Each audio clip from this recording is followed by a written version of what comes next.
Bon, j'ai lu une BD particulière qui m'a complètement chamboulé. Il fallait absolument que je vous en parle. Cette vidéo, les amis, elle porte sur Un père de Jean-Louis Tripp, publié chez Casterman. Mais je vais pas vraiment en faire une review, et peut-être que ça va être un peu frustrant pour vous. Je crois que j'ai compris quelque chose depuis quelques années que je suis sur YouTube, c'est que vous me suivez pas pour mon expertise dans le milieu du 9e art, mais plutôt pour ma capacité à, je sais pas, à être authentique, à réussir à me livrer à vous. Bah, si c'est le cas, je vous invite à rester sur cette vidéo parce que pour vous parler d'Un père, cette BD de Jean-Louis Tripp, je me suis dit que le meilleur moyen de le faire, c'était probablement de vous parler du mien. Probablement de vous parler de cette relation qui nous unit depuis bientôt 30 ans. Alors cette vidéo, elle va beaucoup parler de moi, mais je crois que c'est un peu l'exercice qu'a fait Jean-Louis Tripp dans cette BD, et peut-être que c'est un peu une invitation aussi à le faire. Alors peut-être que cette vidéo, elle est plus pour moi que pour vous. C'est pas impossible. Et si elle vous intéresse pas, je suis complètement conscient, voilà, vous pouvez la quitter, il n'y a aucun problème. Je suis né dans une ville pas très grande, à côté de Saint-Étienne, qui s'appelle Firminy. Et j'ai grandi avec mes deux sœurs, ma mère et mon père, voilà, famille modeste, très modeste, pas la plus pauvre non plus. D'ailleurs, je manquais pas de grand-chose. Moi, franchement, j'ai vécu une enfance plutôt cool.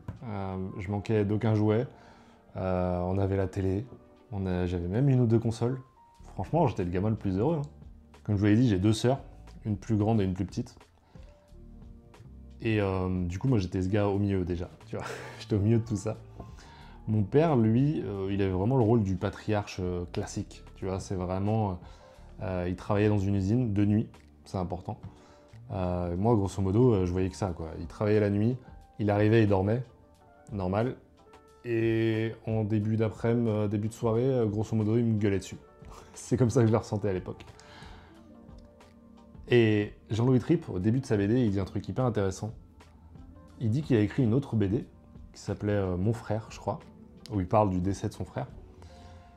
Et que sa sœur, en le lisant, lui a dit « Putain, c'est trop bien, t'arrives trop bien à dessiner papa avec ses yeux un peu toujours remplis de colère et de tristesse. » Et lui, il dit « Mais c'est pas du tout comme ça dont je me rappelle mon père, quoi. C'est pas du tout le souvenir que j'ai de lui. » Et en lisant ça, je me suis dit « Putain, c'est fou, parce que si je fais une vidéo sur mon père, il est fort à parier que mes sœurs, elles le reconnaîtront pas du tout, quoi. Si elles tombent sur cette vidéo, elles diront « Mais qu'est-ce qu'il raconte? Il était pas du tout comme ça. » Et je crois que ça rend l'humain encore plus formidable, quoi. Il n'est pas du tout paramétré pour interagir d'une certaine manière avec ses enfants. Aujourd'hui, ça a changé. Aujourd'hui, je sais qu'il a beaucoup sacrifié pour nous. En termes d'argent, en termes de temps, en termes de santé. Il a beaucoup donné, beaucoup donné. Mais ça, je le voyais pas quand j'étais petit. En gros, à la maison, on était deux gars. Mon père et moi. Au milieu de toutes ces filles. Et j'ai toujours eu la sensation, sans vraiment jamais en parler à qui que ce soit, que j'étais un peu une déception pour lui. Non pas que j'étais un raté, je crois pas, mais mon père c'est un passionné de sport, un travailleur forcené, et moi j'étais pas du tout là-dedans, quoi. Je me suis jamais intéressé au sport, j'ai jamais été le gars qui travaillait le plus. Moi j'étais ce gars passionné par les jeux vidéo, qui avait un groupe de deux potes, et qui grosso modo en foutait pas grand chose à l'école, mais avait quand même de super notes. Et je crois que dès que j'étais petit, j'ai ressenti ce truc de putain, je suis pas l'enfant qu'il aurait aimé. J'avais des cousins qui étaient bien dans ce cliché, tu vois, qui allaient faire du foot, qui étaient dans des clubs et tout. Et je les sentais presque plus proches de mon père que moi. Mon père, j'ai toujours vu comme une sorte d'inconnu que je connaissais beaucoup trop. D'inconnu très proche. Et je crois qu'au fond, je me suis toujours dit que si un jour j'avais un fils, un seul, bah j'aimerais partager un truc avec lui, tu vois. J'aimerais avoir les mêmes passions, qu'on puisse discuter autour d'un jeu vidéo ou autour d'une passion qu'on a en commun. Et je peux pas m'empêcher de me dire que lui, il a pas eu ça, et ça devait vachement lui manquer, quoi. Ce qui s'est passé, c'est qu'au fil des années, on n'a jamais vraiment été super proches. Il a toujours été là quand j'avais besoin. Il m'a toujours tendu la main quand j'en avais besoin, il a toujours tendu l'oreille quand j'avais besoin de parler. Toujours. Mais je crois que lui comme moi, quand on se parlait, il y avait une sorte de masque, beaucoup de small talk, voilà, rarement dans la profondeur. Et je crois que je connais pas vraiment l'homme qui est derrière ce surnom de papa, tu vois. Et je crois qu'il connaît pas non plus le Emric qu'il y a derrière, tu vois. Et c'est bizarre. Mais aujourd'hui, c'est mon seul parent qui me reste. Vous le savez. Et on pourrait croire que du coup, je me suis rapproché de lui ou que j'attendais peut-être inconsciemment qu'il prenne le rôle qu'avait ma mère, de confidente. Mais ça a été tout le contraire, en fait. Depuis que je suis orphelin de ma mère, je me suis vachement éloigné de ma famille.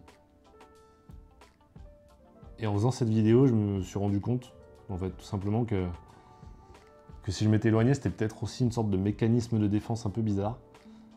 De me dire que peut-être que je souffrirais moins s'il leur arrivait quelque chose. Moins que ce qui m'est arrivé il y a quelques années. Alors voilà, je sais pas pourquoi je fais cette vidéo, je sais pas pourquoi j'ai besoin de me confier comme ça, mais c'est ce que m'a fait ressentir cette BD, en fait. Dans cette BD, Jean-Louis Tripp, il commence très simplement en disant que quand il était petit, son père c'était ça. Quand il a grandi, c'était ça. Et quand il a été adulte, et la fin de la vie de son père, c'était ça. De manière assez objective, avec quelques anecdotes, mais de manière très fluide. Et en fait, j'ai adoré parce que j'ai presque eu l'impression, à certains moments, de reconnaître ma vie. Certaines anecdotes où il se retrouve perdu et des gens vont prendre soin de lui.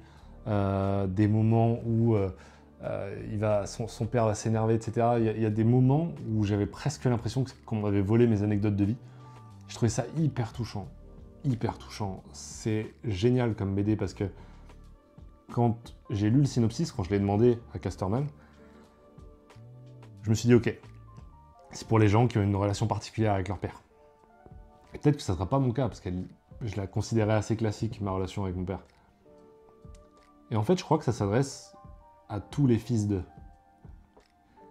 Que vous ayez connu votre père ou non, que vous soyez ultra proche de lui ou pas du tout, qu'il vous manque ou au contraire qu'il soit à côté de vous quand vous regardez la vidéo. Je pense que ça s'adresse à tout le monde, en fait. On est tous fils de quelqu'un. Et